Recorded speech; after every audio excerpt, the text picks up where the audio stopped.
मैं तुम्हें निकालूंगा। और क्या तवक्को रख सकती हूँ मैं इससे? ये नहीं, टूट जा, टूट जा, टूट जा। मैं अच्छा बाप नहीं हूँ बेटी। बाबा, मेरी बहन जोया ने खुदकुशी करने की कोशिश की। क्या कह रहे हो तुम यहाँ? दरिंदे, लानत हो तुम पर। तुम्हें क्या लगा था मुझे कुछ पता नहीं चलेगा? वो बेचारी मदद मांगने आई थी, तुमने हद कर दी, हद कर दी। मेरे साथ क्या हुआ है तुम जानती हो? क्या तुमने वो सब झेला जो मैंने झेला? मैं अम्मी को कैसे बताऊं कि आदिल साहब की भतीजे से मुझे मोहब्बत थी?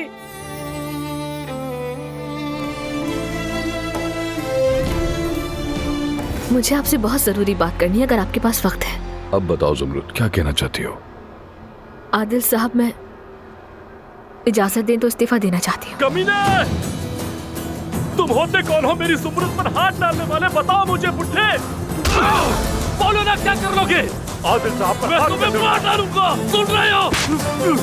मैं तुम्हें मार डालूंगा। ये नीचे आखिर हो क्या रहा है? सब ठीक हो जाएगा। कैसे ठीक होगा? कैसे? आपको पता है ना अम्मी मेरी उससे जबरदस्ती शादी करवा देंगी।